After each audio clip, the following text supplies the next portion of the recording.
I done told you it'll be alright if you change my name. I done told you it'll be alright if you change my name. You said if I change your name, they gon' sick dogs on you. They gon' put the fire hoses on you.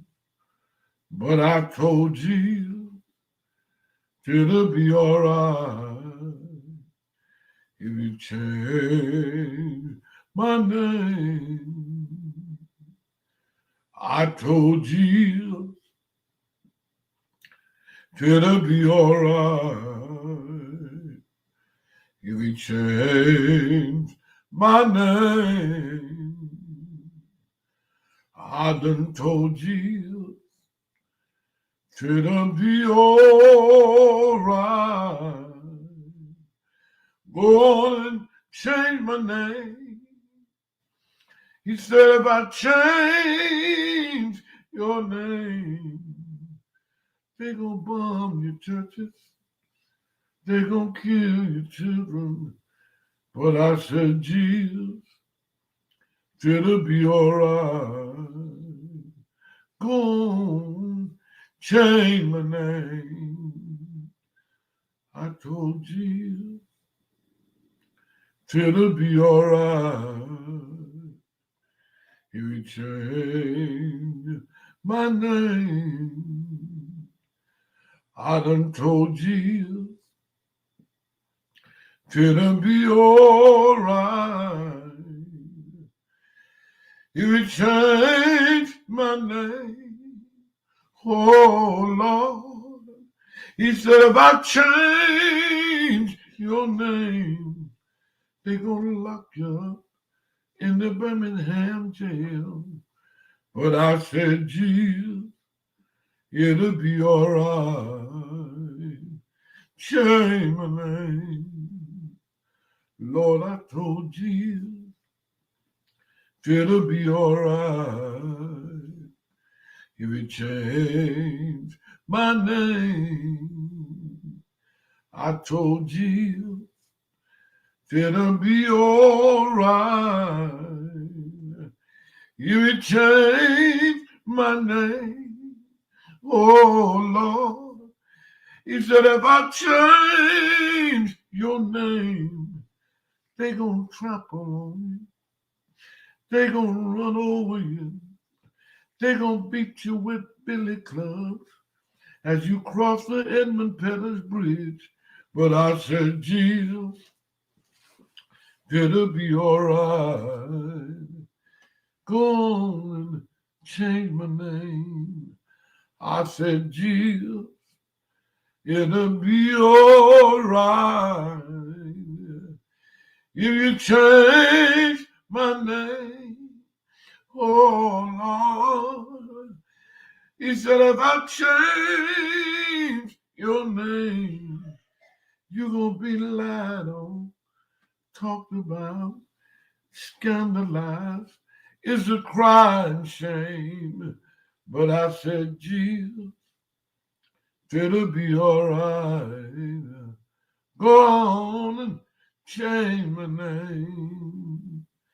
God bless you, friends. Today is, it's one of those days of mixed emotions when we think about young Martin Luther King coming out of Boston College and coming to Montgomery, Alabama, as pastor at Dexter Avenue Baptist Church, taking on the issue of bus integration. He had a very successful boycott of downtown businesses and the city bus service. Yes, he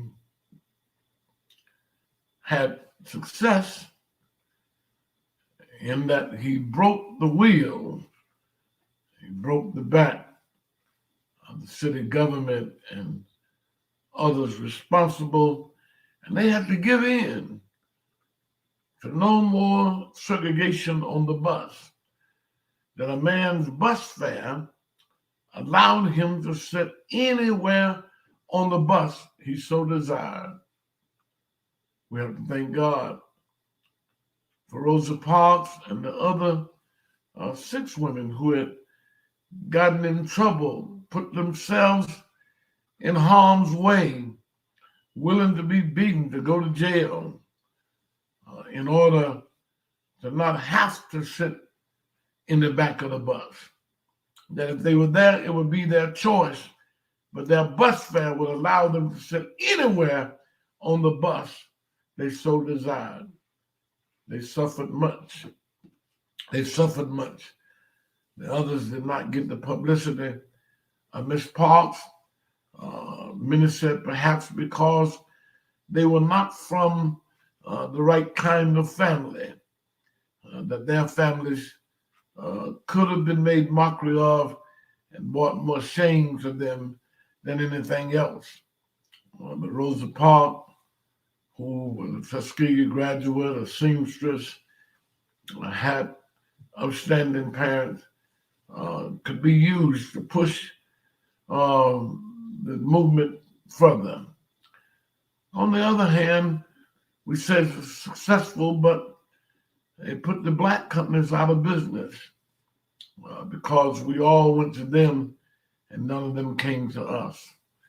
Dr. Joseph Harrison Jackson warned that the other side of integration was not as beneficial to people of color as the side that allowed us to sit anywhere on the bus, to eat at any restaurant, to sleep in any hotel, to go to any college. He said it would take money out of black pockets because it would mean us going to them and not them coming to us. I tell you, I was able to see this firsthand in Alabama. I saw from 1967 to 1975, black motels disappear, black restaurants close. I saw black colleges suffer because it was all us going to them and none of them coming to us. And you can't quite call that integration.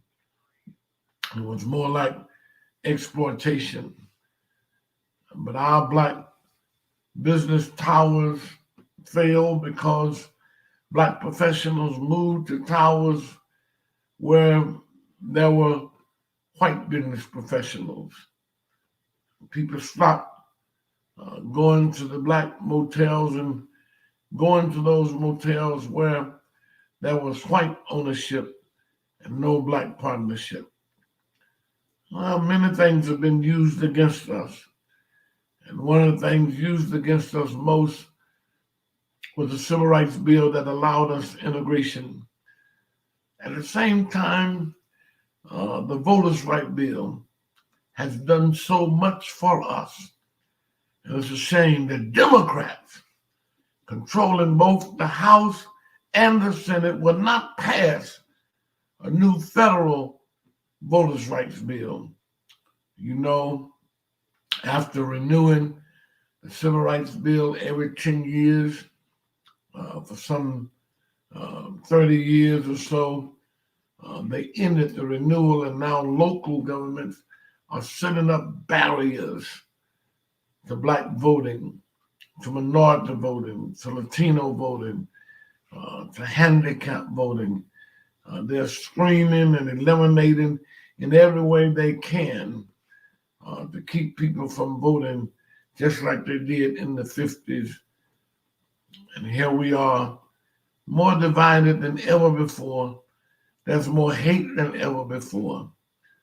But of course, we can say of Dr. Martin Luther King Jr. that he really believed that all men were created equal. He believed that justice could flow like a mighty river. He believed that one day men would become honorable and respectful one of the other and having nothing to do with the color of their skin or their background. He really believed in his heart that there could be reconciliation. But as Christians, we know the law cannot reconcile.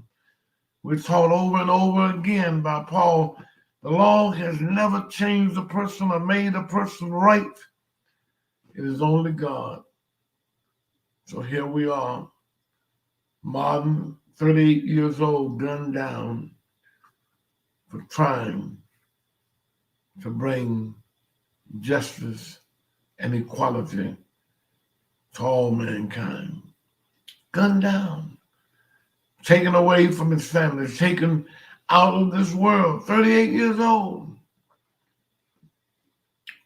believing that men had a sense of fairness and that ultimately if man was given a chance, he'll do right.